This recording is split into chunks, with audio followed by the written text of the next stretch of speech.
Sekali lagi, terima kasih ya sudah hadir dari acara webinar Politik Club, tanya jawab eh, tentang ISO.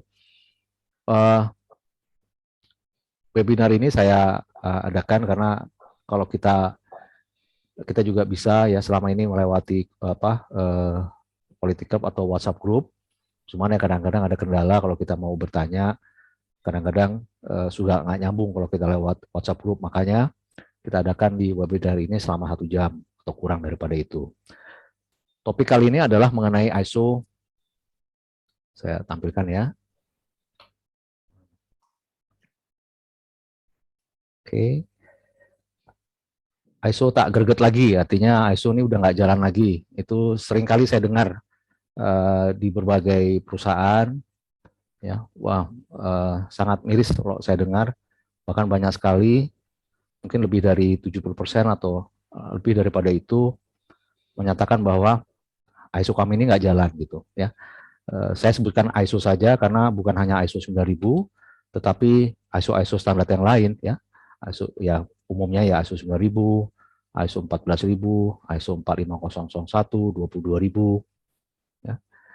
Kenapa sih nggak greget lagi? Kenapa nggak jalan? Ya, jadi itulah yang mau kita coba bahas ya sama-sama, dan mungkin bisa sharing pengalaman dari teman-teman semua yang hadir di sini supaya kita bisa saling berbagi apa sih nih supaya greget lagi.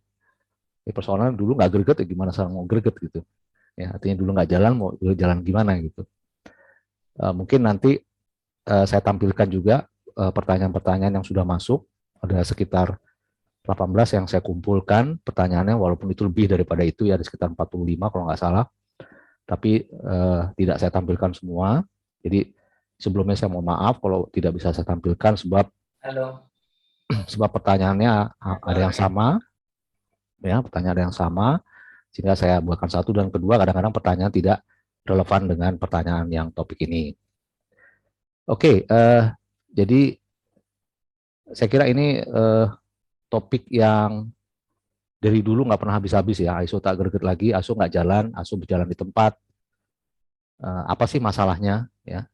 Dan bagaimana cara cara kita untuk bisa uh, berharap sistem itu berjalan dengan baik. Di acara ini saya berharap Bapak Ibu semuanya juga turut ambil memberikan masukan atau menceritakan pengalamannya sehingga kita nanti bisa menerima manfaat, ya, bagaimana cara kita untuk menjalankan lebih baik di perusahaan kita. Seperti itu. Kalau boleh tanya dulu nih, kalau di tempat teman-teman sini yang ISO-nya sudah jalan bagus itu ada nggak maksudnya, atau yang ya sudah sesuai dengan harapan gitu, artinya sesuai dengan harapan daripada kita, dari karyawan maupun dari manajemen. Oh, ini sudah baik nih gitu. Kira-kira ada nggak ya dari yang hadir di sini? Silakan mungkin kalau ada masukan.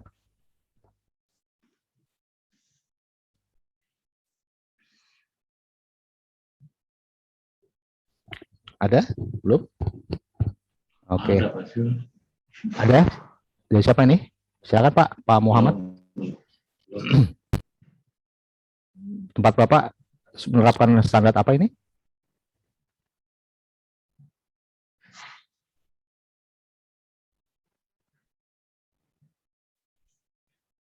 Oke. Baik. Saya coba akan mulai ya dengan beberapa pertanyaan yang masuk. Pertanyaan yang silakan Pak. Oh ya, nah, mungkin bisa Pak Safri. sedikit ini sharing. Ya. Kalau di tempat saya sih, kalau dibilang sesuai dengan semangat ISO atau tidak ya memang belum sepenuhnya. Cuman yang menjadi mandatori itu dipenuhi. Jadi sifatnya mandatori dulu, Pak. Nah, yang sifatnya mandatori. Tapi kalau sifatnya nice to have itu kayaknya butuh effort lebih lah.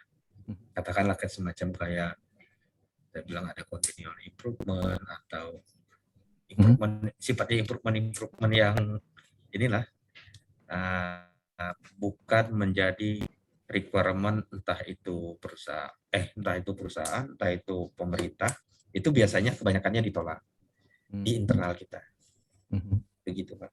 Oke, jadi mandatory itu sudah mandatory itu maksudnya mungkin kalau saya terjemahkan misalnya pelaksanaan audit internal gitu ya Pak ya. Sudah berjalan, kemudian pelaksanaan rapat tinjau manajemen review sudah berjalan, terus mekanisme misalnya tindakan koreksi pencegahan mungkin ya sudah jalan lah ya, rapatnya sudah berjalan, terus mungkin juga proses-proses kontrol dokumen mungkin juga sudah berjalan, seperti itu ya kira-kira Pak ya, mungkin yang dimaksud dengan mandatory ya. Iya benar Pak, iya. Nah, itu bagus sekali Pak, kalau saya lihat beberapa perusahaan malah justru dengan adanya ISO malah justru turun ya, malah justru berantakan, dokumen malah nggak jelas ya, kadang-kadang malah saya pernah lihat di satu perusahaan itu ada 2 dokumen, jadi ada dokumen ISO dan ada dokumen yang sebenarnya ya, dokumen yang sebenarnya itu yang betul-betul operasional ya. Terus satu lagi ada dokumen ISO yang memang dibuat untuk ISO saja gitu. Jadi mereka itu bekerja dengan berjalan paralel. Kalau nanti operasional bekerja, misalnya mereka punya prosedur pembelian. Nah, prosedur pembelian yang benar itu lain dengan prosedur yang ISO gitu. Nah, ini saya kesian sekali gitu. Jadi ada 2 prosedur yang berbeda, satu yang benar, satu yang buat ISO. Nah, itu yang terjadi yang saya pernah lihat yang paling parah gitu. Yang benarnya itu ya betul-betul benar memang ada, saya juga nggak tahu kenapa kok ada bentuk prosedur ISO lagi yang sesuai dengan itu ya. Itu yang saya pernah lihat di beberapa tempat ya. Terus kemudian tentu ada juga yang sudah baik ya, bahkan dengan ISO ini mereka bisa mendapat award dari customernya ya, seperti mungkin oleh Yamaha atau Suzuki ya, kebutuhan di otomotif atau di kendaraan roda 2. Bisa juga karena dengan pendekatan ISO ini juga mereka mendapatkan award.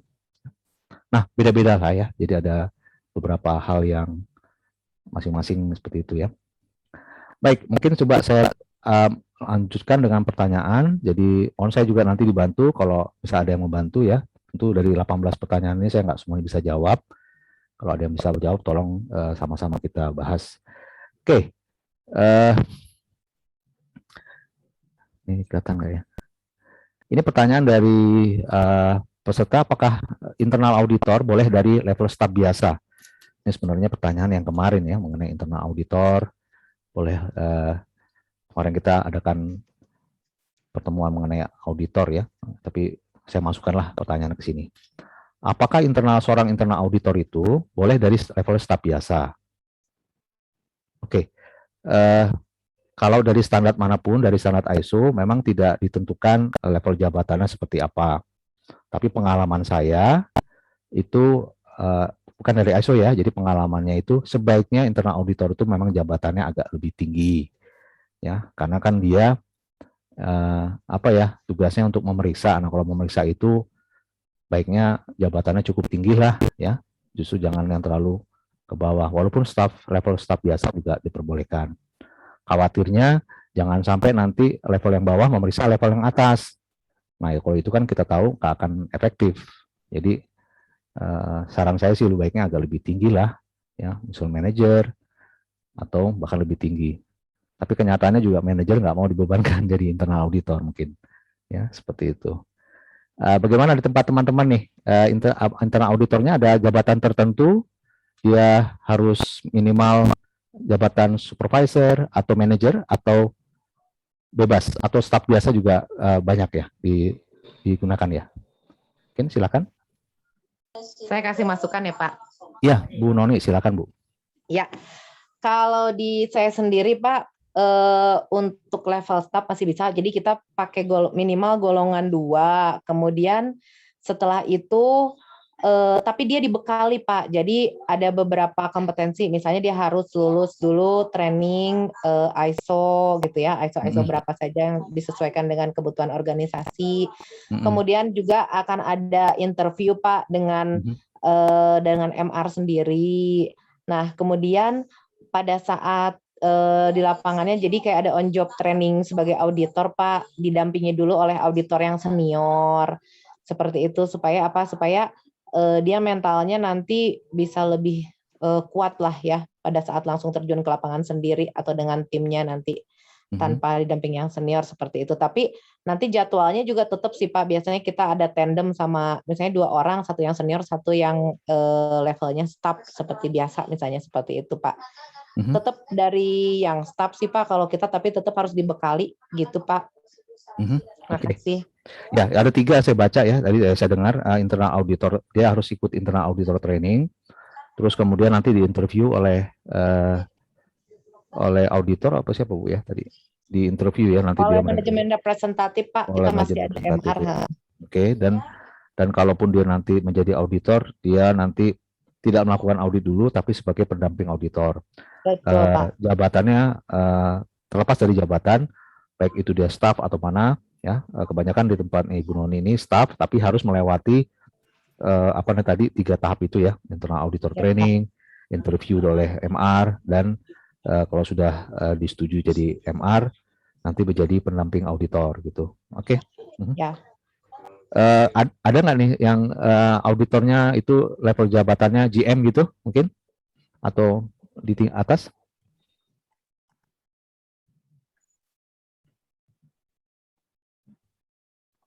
Nggak ada ya? Nggak ada. Nggak ada ya? Biasanya level supervisor. Pak Hafiz silakan Pak. Biasanya level supervisor. Supervisor ya Pak ya. Oke, gimana ya Pak? Maka tadi saya bilang gimana ya mekanisme yang jabatan lebih rendah itu tidak menjadi masalah nanti pada saat dia melakukan audit ya Pak ya? Sepanjang dia enggak Pak, karena di atasnya auditor kan MR-nya itu kan GM. Oke. Jadi kalau ada kesulitan interaksi dengan auditi ya nanti report ke itu ke MR-nya. Dalam hal ini ya ke saya report. Jadi enggak ini Pak, enggak masalah. Silakan ya. audit karena kita kasih kekuasaan pada dia. Apa disebutnya itu empowering ke kewenangan Pak, kewenangan ya. Kewenangan ya. Ketika kasih kewenangan ke dia untuk menjadi seorang auditor, kalau memang ada yang katakanlah ngeyel nanti saya yang itu. Oke. Saya yang apa namanya? Maju ya Pak. Maju, ya. Baik, terima kasih Pak Hafiz ya. Pak Hafiz ini salah satu direktur lah ya GM. Ya, kalau komitmennya seperti itu dari tingkat atas enak Pak. Ya, jadi level bawah atau siapapun bisa di backup ya dalam melakukan audit. Ya, cuman saya lihat nggak semua perusahaan seperti itu. Ya, tapi ini bagus ada 2 masukan ya. Level biasa no problem, asalkan waktu itu di backup oleh atasannya dalam hal ini MR-nya ya. Ya, tadi ada yang mau masuk lagi, silakan. Ya, boleh Pak Zul, dengan Rahmadi Pak Zul. Ya, Pak Rahmadi, silakan Bu. Pak. Ya, ya basically senada dengan sebelum Bapak Ibu sebelumnya. Jadi kalau di tempat kami kebetulan saya sendiri juga ikutan secara aktif di masing-masing sesi untuk internal audit dan dilakukan oleh auditor kami, baik itu lead maupun membernya, yang memang saya tunjuk untuk kita jadikan sebagai internal auditor tim gitu ya. Saya sendiri selaku MR atau GM secara aktif ini apa namanya mengikuti di masing-masing sesi di tiap departemen. Jadi apa namanya untuk memastikan, karena internal audit kan tidak hanya masalah esensi dari apa namanya atau objek yang kita audit saja, tapi masalah how kita communicate gitu ya, sehingga terkadang masalah komunikasi kecil saja bisa menjadi hal yang berbeda dari hasil audit. Itu yang saya juga selalu encourage ke tim. Jadi internal auditor dari level staff yang sudah kita bekali itu kita tunjuk dan kita berikan surat penunjukan untuk menjadi internal auditor di setiap sesi IA yang kita, kalau di tempat kita tetap lakukan setahun 2 kali Pak. Setelah itu masuk ke dalam RTM yang kita review secara kualitatif dan kuantitatif. Itu sih Pak dari kami. Boleh tanya Pak Rahmadi, Bapak sebagai GM atau MR ya, itu Bapak juga melakukan audit atau hanya mantau aja Pak? Ada salah satu sesi internal audit yang saya juga ikut melakukan Pak. Ya, kenapa itu kita lakukan? Karena memang ada kondisi di mana ada dalam tanda kutip suspek ya, suspek sebelumnya yang kita perlu pertajam, di mana ada pengukuran tertentu di internal auditor kita yang memungkinkan untuk kami belum bisa melakukan seperti itu, sehingga saya mesti jump in untuk ikut aktif di dalamnya. Tetapi dengan kondisi bahwa selalu ada tim di sana yang bersamaan, sehingga dalam satu departemen itu ada lead, ada member. Sehingga saya menjadi leadnya, nanti ada member auditornya dari tim internal audit saya. Seperti itu, Pak Zil. Terima kasih Pak Ramadi. Mungkin ada yang terakhir, mungkin ada masukan, silakan. Ya. Ikuti Pak. Ya Bu Eka. Kalau di tempat saya biasanya memang hampir sama dengan teman-teman yang lain ya. Untuk level staff biasa itu kita bekalin dengan kompetensi, kemudian kita juga bersama-sama dalam satu tim sehingga yang senior didampingin yang junior. Jadi komposisi timnya itu juga kita perhitungkan, artinya kita pertimbangkan komposisi tim selain independensi dari tim dengan auditor dengan auditi. Kemudian yang jadi concern juga karena kami juga mengaudit top manajemen, Pak. Nah, biasanya untuk yang top manajemen ini kita akan select atau berikan tugas kepada auditor yang levelnya tinggi. Kebetulan di tempat kami tidak menggunakan istilah MR, tapi kurang lebih beliau adalah wakil manajemen dan itu di level yang tidak jauh dari top manajemen, sehingga pada saat mengaudit top manajemen tidak terlalu senjang begitu Pak. Kadang-kadang kan di level top kita ngauditnya kan nggak nanyain requirement ya Pak ya, lebih kepada komitmen, sehingga penjelasannya agak nggak terlalu tadi Pak senjang untuk menjelaskan apa yang menjadi subjek dari auditnya itu sendiri. Karena kalau terlalu senjang kan ya tadi mungkin bisa jadi auditornya malah kalau orang Jawa bilang perkewu gitu ya Pak ya. Auditnya terlalu tinggi nih, confident dari auditornya juga akan menjadi berkurang gitu ya Pak ya. Jadi memang kita memilih untuk yang tidak terlalu senjang, karena di kita sampai direktur, maka lead auditor kami juga di level manager, jadi beliau ikut langsung kalau mengaudit top manajemen, Pak. Oke, terima kasih Bu Eka. Tadi Bu tidak sebutkan MR, sekarang namanya apa Bu? Kami hanya menyebutkan sedikit panjang gini ya Pak istilahnya, manajemen yang memang kita tugaskan untuk memantau itu. Kami tidak menggunakan istilah itu, cuman kita memberikan wewenang kepada salah satu direksi untuk menjadi penanggung jawab penerapan sistem manajemen. Kebetulan kami sistem manajemennya cukup banyak Pak, lebih dari 5 standar ISO yang kita terapkan ya. 5 standar ya. Ya, kami juga sudah 2 kali ikut menang di SNI Award untuk Platinum, Pak. Waduh, hebat. 5 standar ya Bu ya. Tapi emang saya lihat sekarang hal ini sudah banyak ya. Tadi kalau nggak salah Ibu Noni juga sudah lebih dari 5, Pak Hafid juga sudah, Pak Safri juga kayaknya sudah semua itu. Terima kasih Bu Eka, Bu ya. Sama-sama Pak. Ibu di Batam kalau nggak salah ya. Iya Pak. Oke, baik. Pertanyaan yang berikut ya, ini ada 2 pertanyaan lagi. Apa penyebab terjadinya over dokumen? Maksudnya apa kebanyakan dokumen ya dalam implementasi ISO? User yang tahu beres asalkan dapat sertifikat, atau konsultan biar dapat bayaran mahal karena banyak buat dokumen. Jadi mungkin dia bertanya, saya interpretasikan ya, mengapa terjadi banyak sekali dokumen dalam implementasi ISO?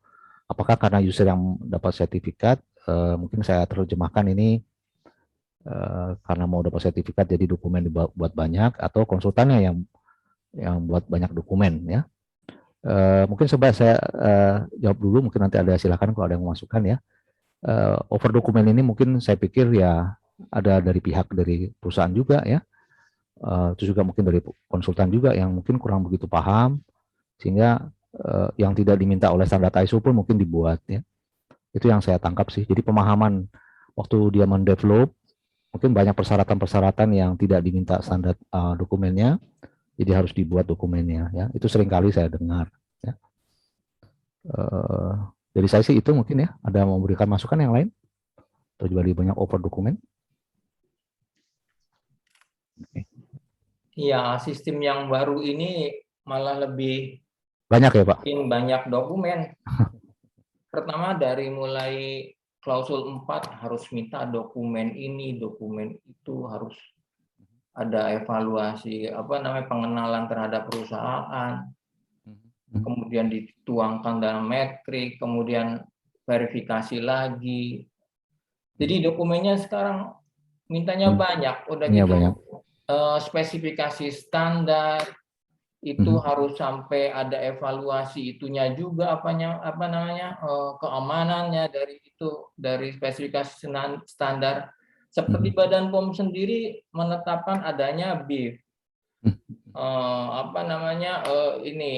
dokumen mengenai information itu, PIF, Product Information File, yang berjibun-jibun dokumennya. Ya, ini Bapak bicara soal food safety ya Pak ya, 22.000 ya, memang banyak sekali dokumen. Apalagi Bapak udah bicara Badan POM ya. Badan POM, wah itu kalau udah minta itu sampai packagingnya mana, bukti bahwa packagingnya food grade, apa lain sebagainya.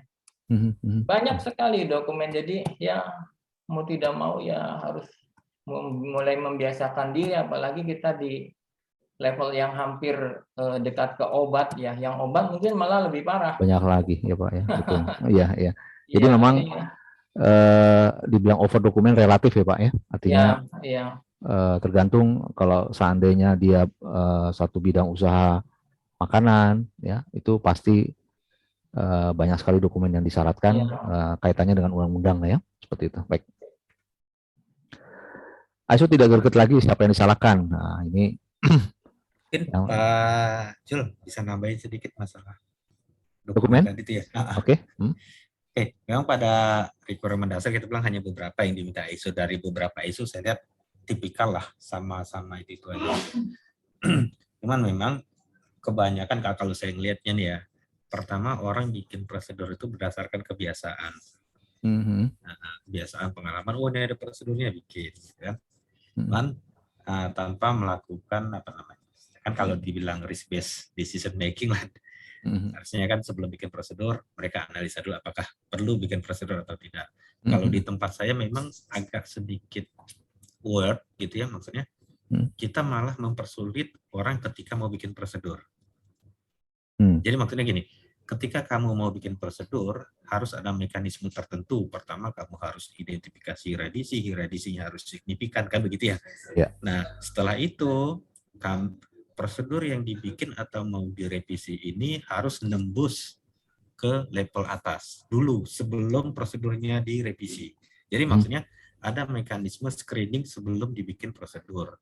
Itulah yang secara inisiatif awal itu memang dari awal kita udah ngeliat nih, ini banyak prosedur tapi malah nggak kayak tumpukan kertas yang nggak bermanfaat kan begitu ya. Kertas nggak bermanfaat, memang ya begitu kita regulasikan per tahun 30% prosedur harus direview gitu. Jadi mereka review. Nah setelah itu, hasil review harus dicantumkan apakah prosedurnya harus direvisi atau di withdraw atau katakanlah mesti ditambah gitu. Jadi benar-benar direview prosedur itu per periodik gitu. Jadi bukan berarti sekali bikin selesai. Itu kadang-kadang yang bikin prosedur itu makin banyak setiap hari. Gitu sih Pak masukan. Terima kasih Pak. Pengalaman saya. Kebiasaan setiap orang melakukan suatu pekerjaan lalu nanti dibuatkan prosedur gitu Pak ya. Kira-kira begitu. Iya, kira-kira begitu Pak. Padahal sebenarnya ISO mengajarkan sebenarnya prosedur itu adalah satu kontrol di mana kita based on risk ya. Apa risikonya, maka kontrolnya. Tapi ternyata seperti itu. Oke. ISO tidak greget lagi, siapa yang disalahkan ya? Biasanya si MR disalahkan ya. Udah pasti jelas. Tidak greget siapa yang disalahkan. Ya bukan auditor internalnya, bukan ininya. Ya biasanya ini sih koordinator ya MR ya yang melakukan ini. Umumnya seperti itu. Saya nggak tahu di tempat yang lain ya seperti apa. Karena biasanya yang tahu mengenai ISO pun di satu perusahaan itu ya 1 atau 2 orang, ya setidaknya si manajemen representatif atau koordinator ISO atau wakil manajemen. Ya. Nah kalau tempat Bu Eka tadi kan MR-nya sudah direktur ya, itu nggak bisa disalahkan. Paling enak situ. Ya. Bagaimana supaya sistem yang dibangun terkendali mudah dan menyenangkan? Nah ini pertanyaannya enak ini, jawabnya susah. Ya, bagaimana suatu sistem itu dibangun bisa terkendali mudah dan menyenangkan? Menurut pandangan saya, ya kalau sistem atau prosedur kita itu memang sudah selaras ya dengan operasional kita, pasti jalannya menyenangkan. Justru sebaliknya kalau kita membuat satu prosedur yang memang nggak ada hubungannya dengan pekerjaan kita atau pekerjaan sehari-hari, pasti itu nggak menyenangkan, ya susah dijalankan dan bahkan tidak terkontrol gitu mungkin. Ya. Jadi artinya apa ya contoh ya yang umum ya. Jadi menurut saya tuh memang kita harus membuatkan satu sistem atau prosedur atau aturan yang memang selaras dengan proses yang ada di kita. Dan itulah yang susah. Dengan kita menginterpretasikan persyaratan, apakah ini sesuai dengan prosedur yang kita ini sudah sesuai belum dengan realitanya apa tidak ya. Mungkin ada yang memberikan masukan kaitan ini ya, bagaimana supaya sistem kita ini menyenangkan, mudah dikendali. Monggo. Untuk mudah terkendali mungkin bisa ya. Tapi masalah yang menyenangkan ini itu lain lagi ya Pak ya.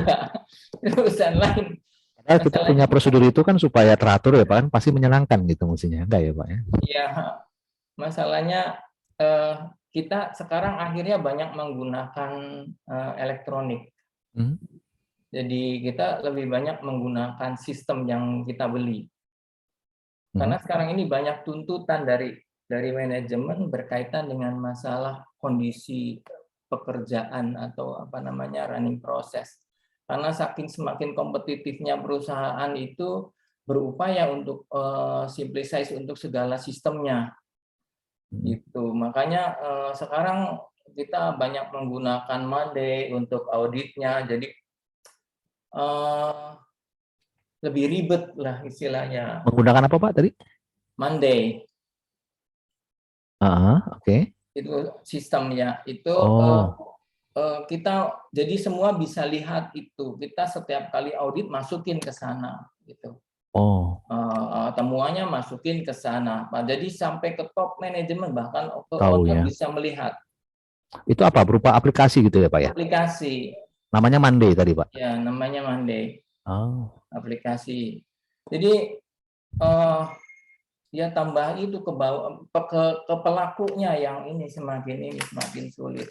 Udah gitu ada UII lah yang harus diisi mesin apa namanya quantity mesin, tapi sekarang sudah tidak melalui penghitungan manual. Jadi output itu sudah dihitung otomatis. Jadi langsung itu. Jadi sebetulnya semakin simple. Cuman kenapa menjadi tidak menyenangkan? Tetap aja tidak menyenangkan giliran kita ajak manajemen review gitu untuk melihat capaian pas segala macam itu susahnya setengah mati. Harus pakai ancaman. Oke. Terima kasih Pak. Terkendali dan mudah tapi belum tentu menyenangkan. Nah itu tadi dari Pak Hafiz ya. Bagaimana dengan yang lain nih? Bagaimana supaya buat menyenangkan? Apakah suasana menyenangkan itu susah juga ya. Tapi mungkin saya setuju ya Pak ya, bisa kita buat kontrol, bisa mudah, tapi mungkin menyenangkan yang sulit ya untuk tercapai. Baik sekali. Mungkin kalau sedikit saya kasih perandaian lah gitu Pak. Itu kan menyenangkan itu permintaan yang agak ekstrim lah. Jadi kalau kita bilang kekekalan energi, energi yang masuk harus sama dengan yang keluar. Kalau mau permintaannya ekstrim, berarti perlakuannya juga ekstrim gitu. Oke, ya. Nah, maksudnya perlakuan ekstrim, maksudnya begini. Dampak yang pernah saya rasakan gitu ya. Ketika memang external auditor itu memang gitu. Memang sadis lah kalau kita bahas. Saklek ya Pak ya, saklek ya. Debu banyak gitu kan. Ngegas terus ya Pak. Begitu selesai audit, ya dia datang kita. Nah itulah kau udah disuruh bikin dari kemarin. Nah pokoknya gitu ya. Kau udah disuruh bikin dari kemarin, ya bikin ya, rasain tuh NCR kan begitu ya. Nah di MRC juga begitu. Nah nanti setelah jalan, udah tuh mulai merasa kegetok kepalanya kan. Sebenarnya kalau buat saya sih, ketika ada external auditor yang kejam, saya senang-senang aja, kadang-kadang suka ketawa-ketawa aja ngeliat. Nah, memang dampak setelah audit itu, biasanya auditi atau semua departemen itu agak aware gitu dengan manajemen sistem. Oh gitu. Yang tadinya kita ngomongnya nada 8, nah sekarang kita nada 6 juga dia udah, oh ini gimana? Itu sih maksudnya kalau memang mau arahnya menyenangkan ya manajemen sistem kita bilang. Di samping itu ya saya nggak tahu di teman-teman yang lain apakah sudah mulai pakai sistem intranet untuk semua dokumen ditaruh di intranet, dari sistem retrieval-nya juga mudah, sharing dokumennya juga mudah gitu kan. Di sharing folder gitu ya Pak ya? Sharing folder ya? kayak model iCloud gitulah. Ada istilahnya kalau kita tuh SharePoint, nggak tahu saya teman-teman udah mulai implementasi atau seperti apa. Tadi tadi sudah disampaikan juga aplikasi juga bisa itu. Saya kira sebagian kecil ya sudah menerapkan dengan model sharing folder gitu. Nah itu mungkin juga memudahkan kita untuk mengkontrol dokumen dan implementasi. Oke, makasih Pak Sapri ya. Yang berikut, kenapa ISO seolah menjadi tanggung jawab penuh MR dan dokumen kontrol saja? Ya 2 orang ini aja nih. Ya. Karena dia sih yang ikut training. Kenapa sih ISO seolah-olah tanggung jawab penuh dari wakil manajemen, MR atau dokumen kontrol saja? Wah ini jawabnya susah ini, saya nggak tahu nih, mungkin ada yang bisa jawab. Kenapa tanggung jawabnya ke itu, yang lain enggak? Kalau tadi saya bilang MR ini sekarang tambah dokumen kontrol. Ya. Izin sharing Pak Jul. Ya silakan Pak Ahmad. Ya. Jadi asal muasalnya itu memang karena kita masih membawa iklim ISO yang lama. Leadership-nya belum ada di top manajemen, itu aja sih. Belum ada di top manajemen. Ya, karena ISO yang lama kan semua tanggung jawab masalah sistem kan seakan-akan itu kan menjadi tanggung jawab MR secara full. Dan itu yang menyebabkan sehingga terjadi revisi di versi tahun 2015 yang cukup drastis. Top manajemen dapat kepercayaan 1 klausul khusus gitu. Klausul 5 gitu, dikasih klausul khusus supaya memang tanggung jawab untuk memimpin sistem itu bukan di MR tapi di dia gitu. Di top manajemen ya Pak ya. Di top manajemen, karena gini, yang punya sistem itu siapa? Kalau kita ajukan pertanyaan itu ke rakyat di pabrik misalnya kayak gitu, kalau jawabannya masih MR, ISO-nya gagal. ISO-nya gagal. Tapi kalau jawabannya adalah yang punya sistem ISO ini adalah top manajemen, nah itu dia. Memang itu yang menjadi tujuan dari 2015. Gitu loh. Dia yang pengen sistemnya ada dan dia yang juga akan panen dari hasilnya gitu. Bukan hanya sekedar sertifikat loh ya. Bukan hanya sekedar sertifikat. Sertifikat itu gampang, bahkan bisa dibeli gitu loh. Tapi hasil yang sebenarnya kan customer puas, customer happy, repeat order, bisnis jalan, kan itu poinnya. Gitu. Kalau ISO 9000 ya. Itu loh. Siapa sih nggak pengen perusahaannya tetap jalan kan gitu? Karena yang bayar gaji karyawan, bayar gaji direktur kan juga customer kan gitu. Makanya ISO 9001 itu ngetop. Nah kalau top manajemennya bisa menunjukkan itu, bahwa sistem ini adalah sistemnya yang punya saya yang mantau, saya yang support resources, dan saya juga yang nanti akan panen hasilnya, dan saya dibantu oleh MR. Nah itu kata-katanya itu dibantu oleh MR gitu loh. Nah itu benar. Tapi kalau sistem ini jalan tidak jalan, sertifikasi ada temuan major minor, salahnya MR, ya udah itu berarti tidak ada ownership. Berarti sistem itu saya bilang gagal. Hanya tinggal dapat sertifikat, tapi bisnis tidak bisa mengambil keuntungan apa-apa. Itu aja, Pak Jul, tambahan dari saya. Terima kasih ya. Pak. Jadi salah develop lah ya. Artinya mungkin penunjukan itu KMR masih salah develop. Kebetulan kita ada contoh di sini Bu Eka tadi ya. Bu Eka kalau nggak salah koordinatornya direktur ya Bu ya. Kalau masih ingat saya itu. Betul. Jadi sebagai contoh ya seperti itu. Terima kasih Pak masukannya. Sekali lagi teman-teman ya, kalau mau tanya silakan. Saya tadi lihat ada pakai tangan. Saya nggak soalnya di layar saya nggak munculkan ini foto. Saya cuma munculkan ini, jadi saya nggak lihat ada yang angkat tangan. Jadi langsung aja saya di ini ya. Nah itu tadi masukan yang baik ya. Jadi memang kadang-kadang kalau ada yang salah perlu ada kambing hitam sih.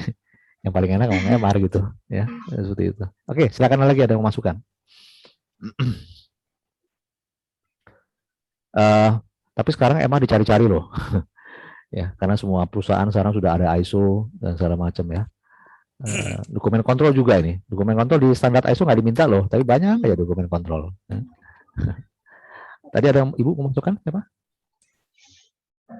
Oke.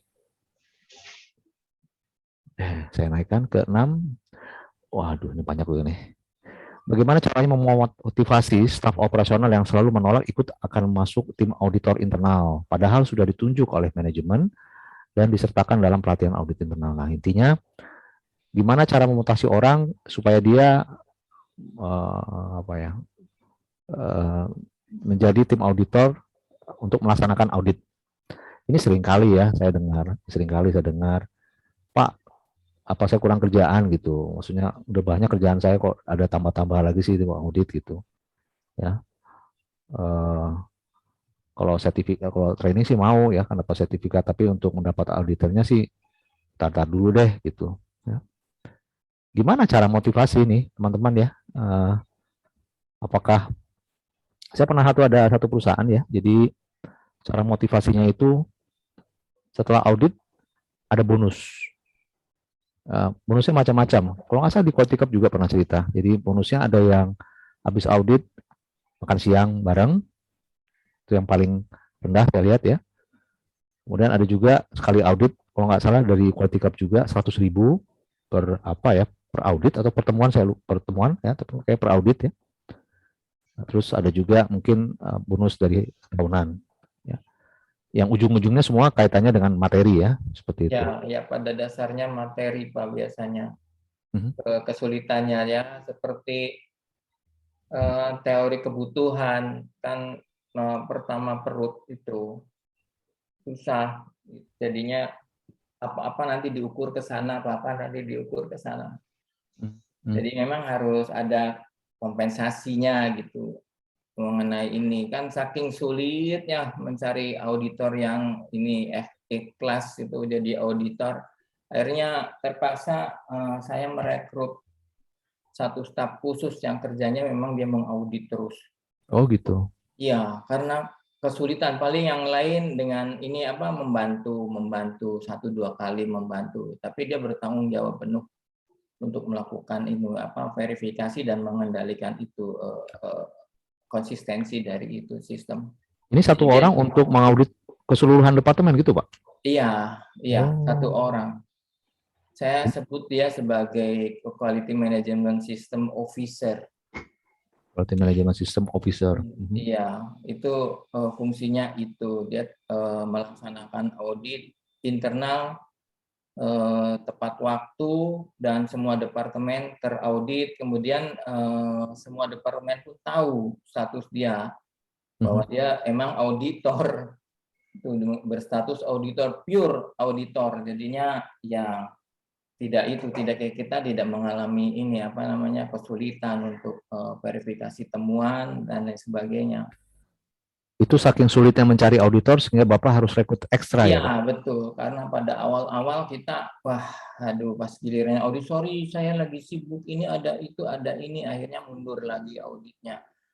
Seperti itu. Akhirnya saya mengusulkan ke manajemen, udah kalau begitu saya mau rekrut satu orang untuk jadi auditor yang memang murni dia sebagai auditor.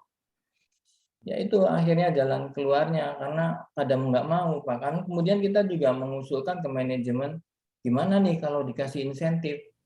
Jadi pada saat dia melakukan auditor, siapa yang jadi internal auditor dapat tambahan gitu, dapat bonus auditor gitu. Waduh, terus berbondong-bondong dong Pak ya? Ya itu manajemen masih belum approve. Jadi ya terpaksa seperti itu saya usulkan. Padahal kalau dengan menggaji dia dan membayar auditor. Itu apa, insentif auditor lebih kecilan membayar insentif auditor daripada kita merekrut ya Pak ya. Iya. Tapi yang di-approve malah merekrut. Oke, itu sih yang pengalaman di tempat saya. Oke, terima kasih Pak. Duh, betapa sulitnya itu sampai harus rekrut ya.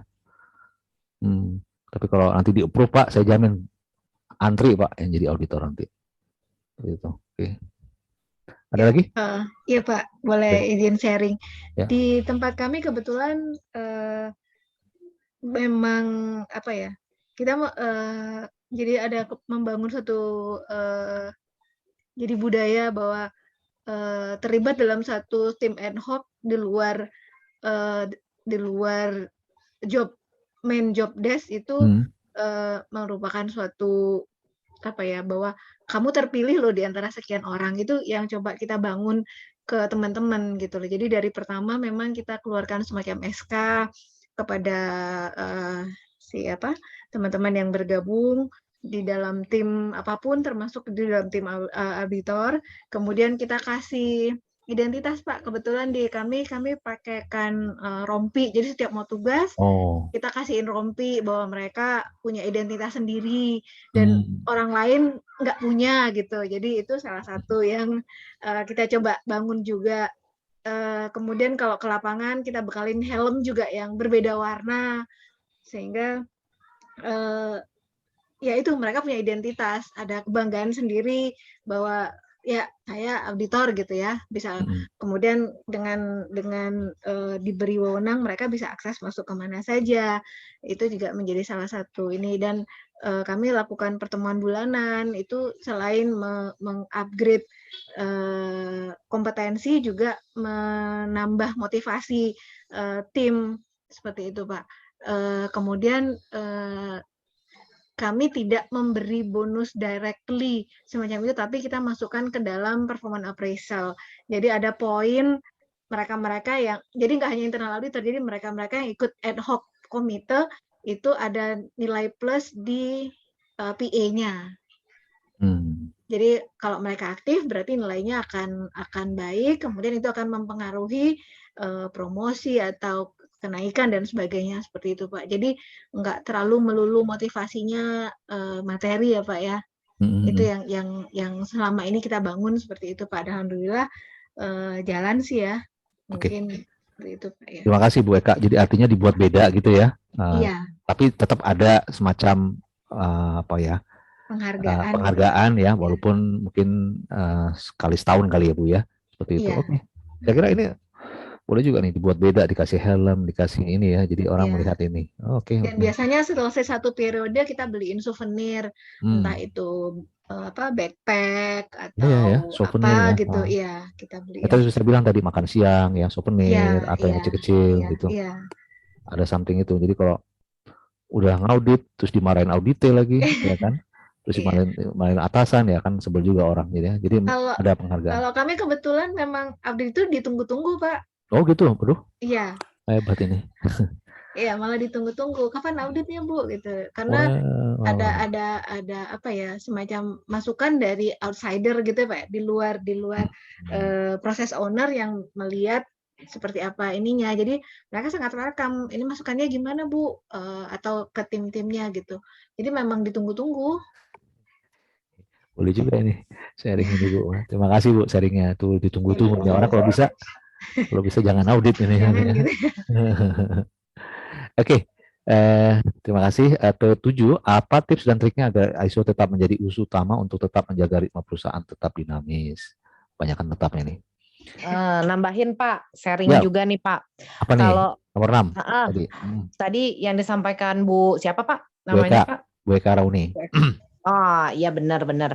Jadi memang hampir mirip nih sama yang di kita. Jadi ada yang namanya reward buat auditor gitu kan. Ada reward untuk auditor supaya apa? Supaya auditornya masih tetap semangat gitu untuk mengaudit gitu kan. Nah rewardnya sih lumayan ya Pak. Karena kan ngaudit cuma 6 bulan sekali gitu istilahnya. Nah, jadi di akhir tahun kita akan memberikan reward sesuai apa? Sesuai dengan KPI, Pak. Kebetulan di kami itu pakai KPI untuk auditor, Pak. auditor, lead auditor, dan juga DC kami pakai KPI. Kenapa gitu? Karena ya itu untuk menjaga ritme audit supaya tetap bagus. Mereka juga ngaudit bukan sekadar asal-asalan. Jadi kami udah tetapkan KPI-nya apa-apa saja seperti itu. Nah itu nanti ada reward-nya gitu Pak. Reward itu tidak masih uang ya, atau souvenir kayak gitu, atau uang juga Bu? Kalau kami sekarang udah dalam bentuk uang Pak. Jadi kami bilangnya tunjangan sistem. Oke, tunjangan sistemnya. Wah, enak ya, banget. di mana itu berjenjang Pak antara lead auditor, dokumen kontrol, dan juga auditor. Nah, jadi ada auditor misalnya yang nggak dapat full, bisa nggak? Ya bisa, kan KPI-nya dia berapa persen.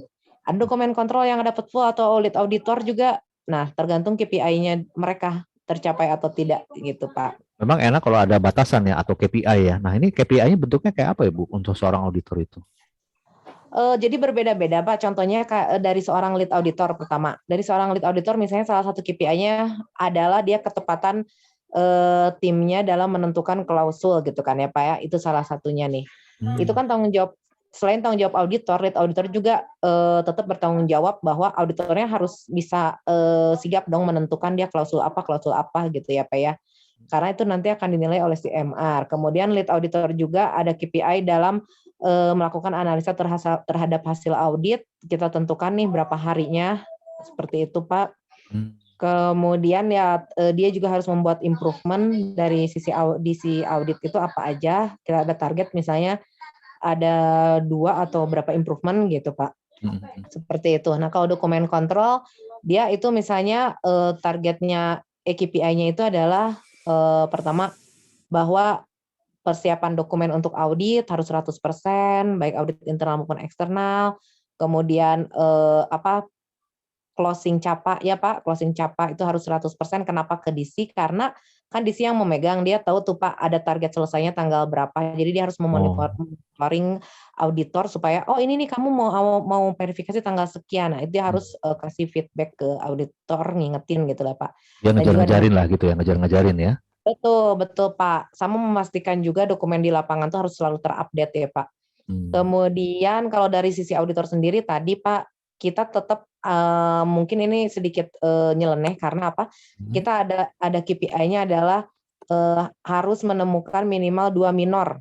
2 minor dan harus menemukan 2 minor ya. 2 minor dan 3 rekomendasi di setiap divisi atau departemen. Kenapa? Karena kan kita percaya kalau ISO ini masih terus berkembang, artinya tetap harus ada yang diperbaharui, harus ada yang dicek check and recheck gitu. Jadi kalau kita lihat inkonsistensi aja udah masuk ke minor kan Pak sebenarnya. Kayak gitu. Nah, apakah ada departemen yang sempurna atau divisi yang sempurna? Pasti belum tentu. Jadi auditor harus istilahnya mendingan kita dapat temuan di internal sebanyak-banyaknya daripada di eksternal banyak gitu. Nah, itu senjata kita sebenarnya walaupun agak nyeleneh nih KPI-nya. Dan rekomendasi kan artinya preventif Pak, seperti itu. Gitu. Terima kasih Bu. Itu sih. Itu sih Pak. Thank you. KPI-nya sih belum nyeleneh. Kalau nyeleneh tuh Bu, minimal harus ada 2 major. Nah itu baru nyeleneh. Kalau itu mah kita bubar aja Pak. Itu dapatnya reward-nya besar gitu ya. Oke. Iya. Terima kasih Bu Noni. Apa tips dan triknya nih ISO tetap menjadi isu utama untuk tetap menjaga ritme perusahaan Bu? Isunya apa ya? Apa tips dan triknya? Ya tadi ya salah satunya nih kalau misalnya tadi sustainability dari auditor ya, misalnya tadi dengan ada tata cara penghargaan dibuat sebagai beda dan tidak lupa dengan award ya, itu salah satunya yang untuk menjaga tetap ritme ya. Contoh konkret yang tadi dari 3 orang sudah disampaikan ya.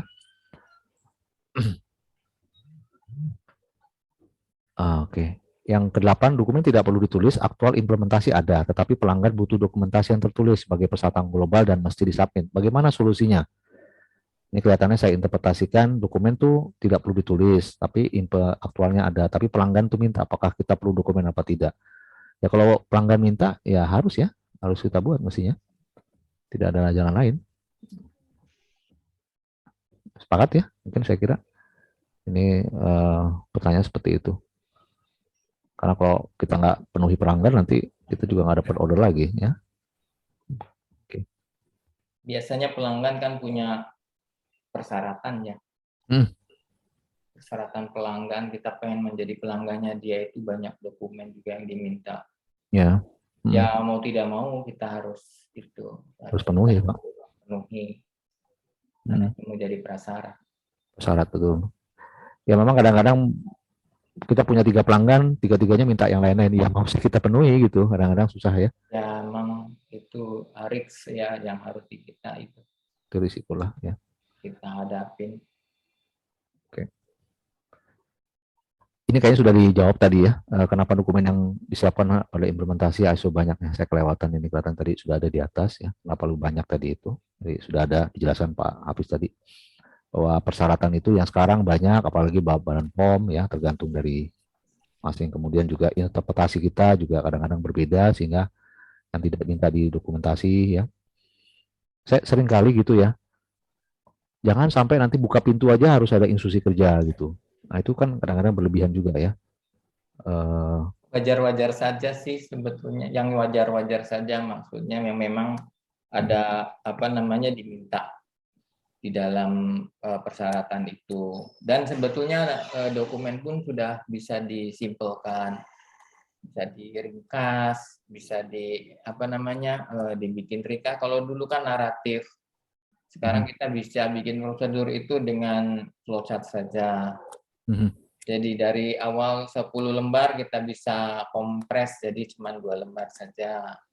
Dengan buat flowchart aja gitu ya, Pak? Ya, dengan membuat flowchart aja prosedurnya. Terus ya, tapi kalau baca ini kan ya contoh kecil nih, sekarang ceritanya mau pindah auditornya eksternalnya. Berarti kan audit dari awal lagi, begitu dibaca persyaratannya itu ada 50 item yang harus dipenuhi. Aduh, aku bilang banyak sekali yang mau diauditnya gitu kan. Jadi wah, gimana ini? Jadi istilahnya dokumen melulu yang sebenarnya yang dikejarnya. Itu baru persyaratan awal tuh, disebutnya itu disebutnya pre-audit. Pre-audit ya. Ya. Pada saat pre-audit itu dia verifikasi banyak dokumen, dari kita minta dokumen ini, minta dokumen itu. Yang mau tidak mau ya kita siapkan lah.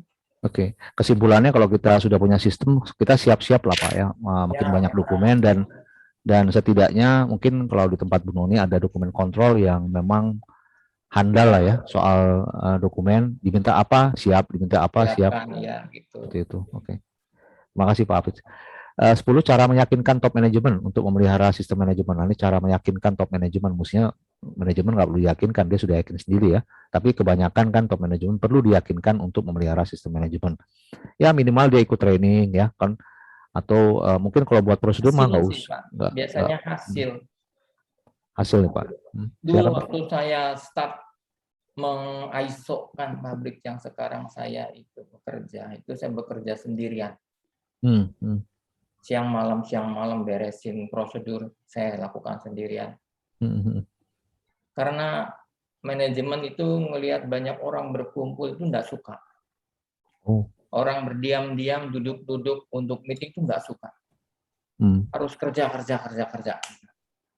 Gimana mengubah mindset itu? Sehingga ya kita coba mulai. Karena saking nggak bisanya kita mengumpulkan mereka untuk melakukan pekerjaan selain daripada yang ditetapkan jobnya oleh owner, ya susah sekali, akhirnya saya kerjakan sendiri. Ini cerita aja. Tapi setelah kemudian melihat hasilnya, plannya jadi rapi, kemudian itu, di akhirnya saya suka ini. Nah, kemudian kamu minta apa?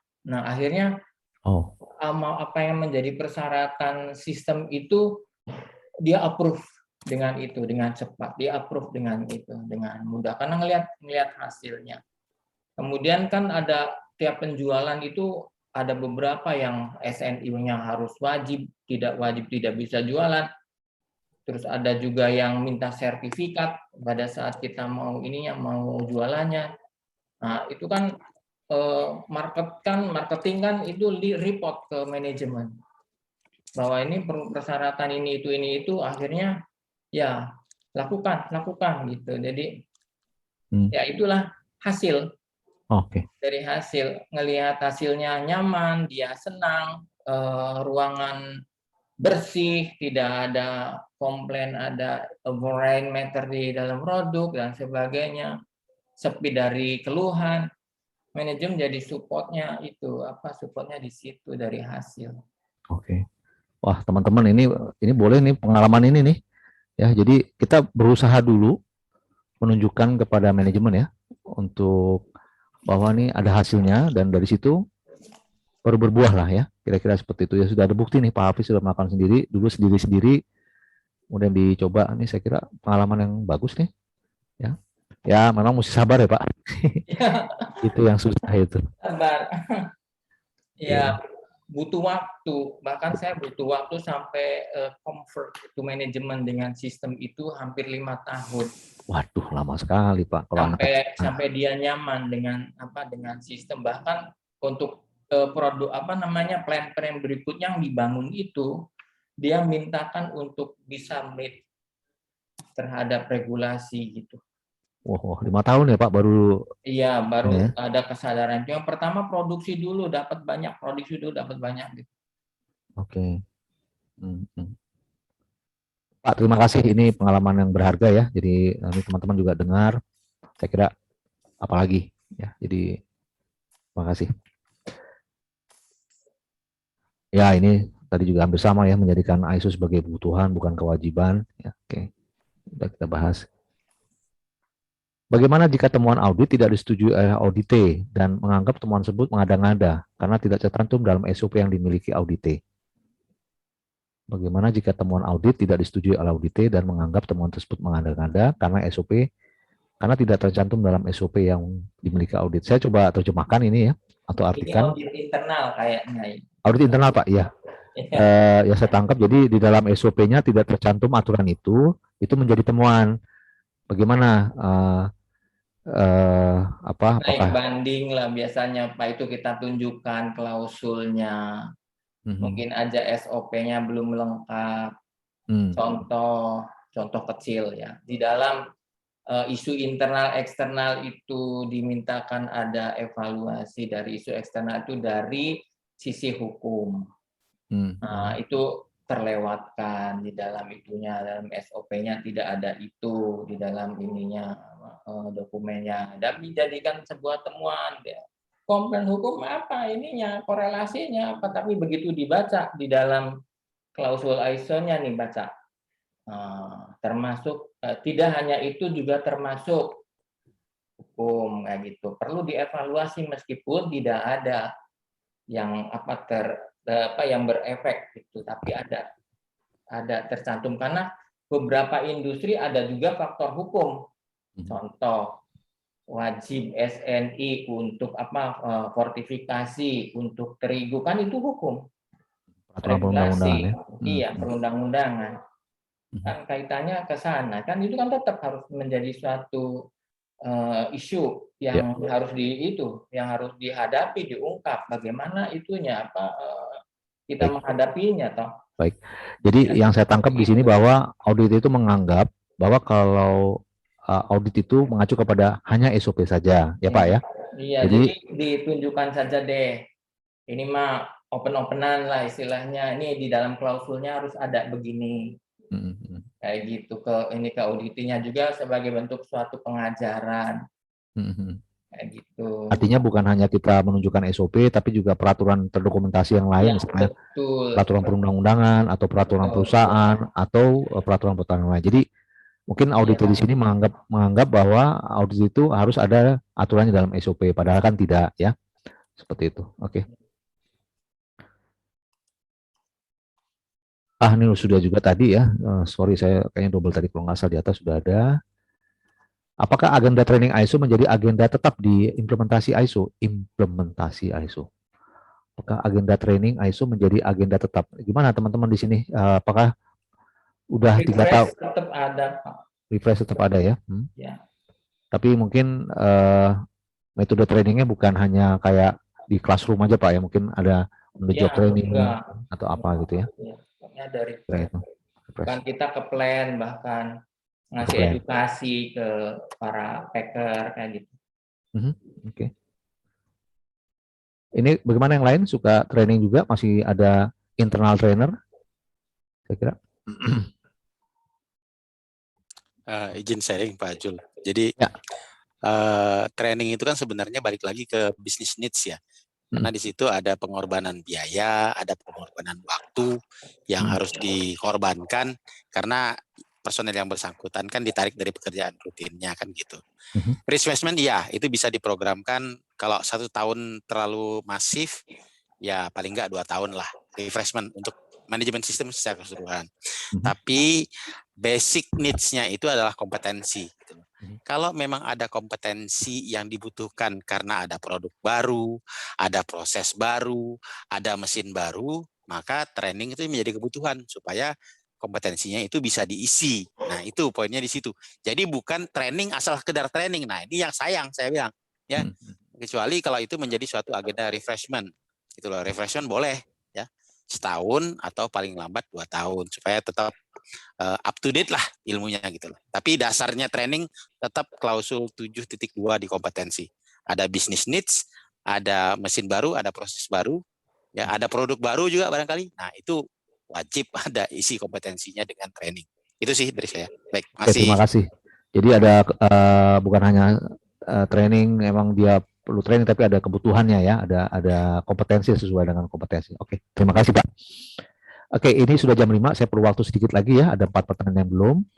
Apa tips dan triknya agar ISO tetap menjadi, ini udah double, sorry. Program apa yang dapat membuat implementasi ISO menarik bagi semua karyawan? Nah, ini juga tadi kelihatannya juga hampir sama ya, ini pertanyaan hampir sama. Emang kebanyakan yang masuk hampir sama semua, saya mungkin tadi agak buru-buru sehingga terlihat ini. Tapi mungkin saya pengen dengar aja satu orang atau 1-2 orang, program apa nih yang jadi karyawan selain tadi reward ya, tentunya. Mungkin ada program yang lain lagi. Training juga saya kira, saya yakin ya bagi beberapa orang suatu pekerjaan yang menyenangkan juga, ya. Mungkin karena mereka dapat sertifikat, walaupun dari eksternal, walaupun internal juga ada sertifikat ya. Itu biasanya juga satu ini juga ya. Terus kemudian kalau kita masukkan itu ke dalam KPI, apa namanya itu compliance. Jadi ada KPI yang menetapkan bahwa harus komplain. Itu seberapa komplainnya, tergantung pada temuan yang didapat. Jadi ya tetap supaya mereka itu mengimplementasikan sistemnya itu di dalam aktivitas kesehari-hariannya, karena itu masuk ke dalam KPI. Oke. Ke dalam penilaian. Dapat 20% kok, cukup besar. Oke. Ada satu perusahaan yang memberikan kesempatan auditornya untuk melaksanakan auditor internalnya untuk melaksanakan audit ke supplier. Dia suka jalan-jalan, Pak. Ya, itu juga saya kira satu program yang menyenangkan juga ya, suka keluar kota dan semua segala macam. Mungkin itu juga saya pernah dengar seperti itu ya, program-program yang bisa membuat jadi menarik juga ya. Tidak hanya berkutat ke dokumentasi dan lain-lain. Ya, izin sharing Pak Zul. Ya, Bu, silakan. Kebetulan saya dulu pernah sempat benchmark ke salah satu perusahaan. Saya melihat program yang mereka lakukan cukup menarik. Kebetulan di sana karyawannya nggak banyak. Jadi kegiatan manajemen review-nya itu mereka bikin gathering. Jadi manajemen review-nya dibikin gathering, jadi kumpul semua karyawan, bisa bertanya langsung ke top manajemen, bikin fun sampai nginep 3 hari ya, tergantung budget yang mereka memang ini kan.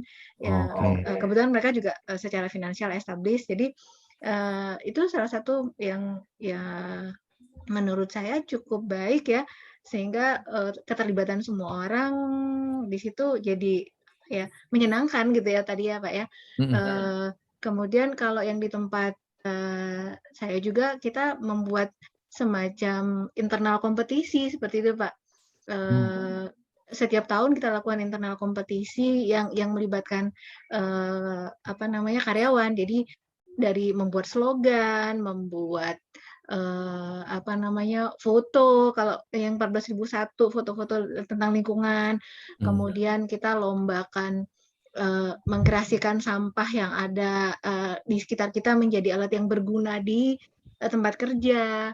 Kemudian kita bikin lomba-lomba, sempat saya bikin kayak ranking 1 gitu ya Pak, yang isinya materi-materi ISO, sehingga tadi bukan hanya sekedar training, tapi juga mereka fun, ngikutin. Hadiahnya sih nggak besar-besar banget, tapi keseruannya seperti itu ya Pak ya, yang kita lihat, dan partisipasi dari teman-teman sehingga terlibat di dalam ISO ini, sehingga merasa memiliki dari sistem itu sendiri.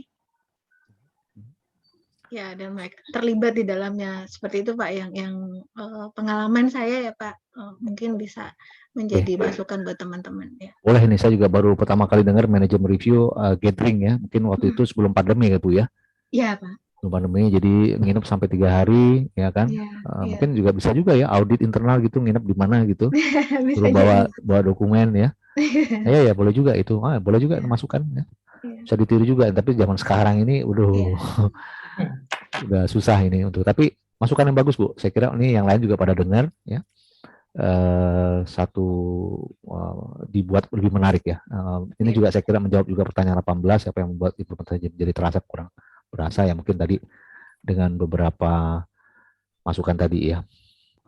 Ya teman-teman semuanya, saya kira ini pertanyaan terakhir. Mungkin ada yang mau sharing sebelum kita tutup webinar kita. Mungkin ada yang mau sharing atau memberikan masukan atau tips dan triks kaitan dengan ISO. Silakan Pak. Ya. Saya Pak boleh. Siapa nih? Sharing silakan. Pak Ahmad Mujadid. Silakan Pak. Silakan. Ya, baik. Jadi memang tantangan ya Pak Jul, bahwa untuk top manajemen itu membuat organisasinya itu menikmati sertifikasi gitu, menikmati sertifikasi. Karena memang kalau tidak jeli-jeli hanya sekedar membuat proses sertifikasi ini ritual, ya akan membosankan at the end. Itu aja poinnya. Tapi kalau top manajemen itu ngerti apa esensi ISO ini sebenarnya, fun-nya itu di mana? Fun-nya itu di namanya peluang, Pak. Improvement. Peluang atau improvement itu adalah sesuatu yang membuat perusahaan kita menjadi naik kelas. Yep. Naik kelas setara dengan atau mendekati posisi kelas perusahaan di atas kita. Nah, improvement itu apa? Improvement itu adalah beyond the standard gitu loh. Di luar spek. Lebih cepat, lebih murah, lebih bagus kualitasnya. Nah, itu gitu loh. Mau pakai QC tools, mau pakai Kaizen, mau pakai Lean Six Sigma, silakan. Itu ruang yang diberikan ISO untuk improvement gitu loh. Nah, caranya gimana? Ya, berikan insentif. Kalau Anda berhasil cost saving dengan nilai tertentu, 10% untuk Anda, misalnya seperti itu. Nah, itu kan sesuatu hal yang membuat orang merasa terpacu dan menikmati proses improvement ini, tapi tanpa terasa klausul 10.3-nya itu dapat gitu loh. Nah, ini yang kadang-kadang itu orang nggak jeli di situ gitu loh, melihat ini cuma ritual, audit, internal audit, external audit, surveillance, resertifikasi. Seperti itu terus. Jadi boring. Nah, bagaimana membuat itu bisa fun? Pakai peluang, ya risiko dan peluang, lakukan improvement dengan Kaizen, Lean Six Sigma, QC tools dan segala macam, berikan insentif, ya bisa berupa materi, bisa berupa yang non materi, sampai akhirnya mereka merasa bahwa tanpa mereka sadari mereka sedang menerapkan ISO. Itu aja tips dari saya, Pak Jul. Baik, terima kasih Pak Ahmad Mujadid ya. Tadi ada satu lagi Pak Safi kalau nggak salah ya. Ada masukan lagi? Oke, kalau nggak ada itu satu closing statement yang baik ya tadi ya. Jadi ya intinya top management juga yang menjadi sentral dari penerapan sistem ya, top down maksudnya seperti itu. Ya itu yang kita harapkan, top management paham benar bisa mengelola ya sistem di perusahaannya. Hari ini saya mendapat banyak masukan ya, saya juga belajar dari teman-teman, masukan sekali. Semoga ini juga bermanfaat bagi kita semua. Dan saya kira hari ini kita akan tutup. Terima kasih sekali lagi sudah hadir di webinar Quality Club. Insya Allah kita ketemu lagi nanti minggu depan ya, kalau nggak salah nanti mengenai HSE Plan. Kalau nanti berminat silakan untuk mendaftar lagi. Saya tutup pertemuan hari ini. Sekali lagi mengucapkan terima kasih. Assalamualaikum warahmatullahi wabarakatuh. Selamat sore. Selamat sore. Salam sehat. Selamat sore. Waalaikumsalam. Ya, selamat Terima sore. kasih. Assalamualaikum. Terima kasih Pak Jul. Lagi Pak Jul. Terima kasih. Terima kasih live ya Pak. Selamat sore semua Bapak Ibu. Selamat sore. Oke, saya Terima kasih. terima kasih Bu Eka, Bu Noni ya. Pak Hafiz. Terima kasih.